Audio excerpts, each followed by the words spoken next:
ভারতে এমন একটা উদাহরণ দেখাতে পারি, তাদের দেশের বুকে আছে। আপনারা দেখছেন গতকাল বিভিন্ন ধর্মের যারা সম্মানিত ব্যক্তিবর্গ তাদেরকে নিয়ে প্রধান উপদেষ্টা একসাথে এক কাতারে দাঁড়িয়ে আওয়াজ তুলেছেন, এদেশ আমাদের সবার, আমরা এখানে কোনো সাম্প্রদায়িক বিভাজন চাই না। আমরা ধন্যবাদ জানাই আমাদের প্রধান উপদেষ্টাকে তার এই মহৎ উদ্যোগ নেওয়ার জন্য। উদ্যোগ নিয়েছেন, উদ্যোগ নিয়ে থেমে গেলে হবে না, এই যাত্রা আমাদের অব্যাহত রাখতে হবে।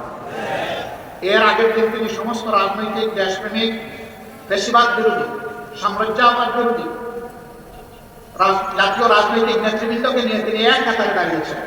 সবাই আমরা একই আওয়াজ তুলেছি, আমরা কোনো আগ্রাসন সহ্য করব না। বাংলাদেশের 1 ইঞ্চি জমি আমরা কাউকে ছেড়ে দেব না। আমাদের জীবন দিব, তবু বাংলাদেশের আধা ইঞ্চি জমি আমরা ছেড়ে দেব না।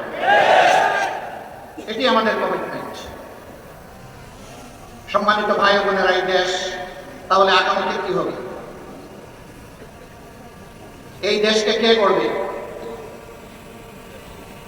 এই দেশ করতে হলে কিছু ছাতাবাস মুক্ত হাত দরকার, কিছু চরিত্রবান দুর্নীতিমুক্ত মানুষ দরকার, কিছু দেশপ্রেমিক চিন্তাশীল বিচক্ষণ মানুষ দরকার। এই বিচারটা করবে কে? আমাদের হাইকোর্ট না জজ কোর্ট না সুপ্রিম কোর্ট? এই বিচার করবে জনতার আদালত।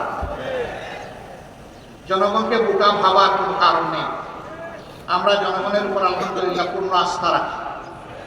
জনগণ বিচার করবে অতীত কার কেমন ছিল, বর্তমান কার কেমন, আর ভবিষ্যৎ কার কেমন হতে পারে। অতীত, বর্তমান এবং ভবিষ্যৎ বিবেচনায় জনগণ সিদ্ধান্ত নেবে। আমরা সেই সিদ্ধান্তের অপেক্ষায়।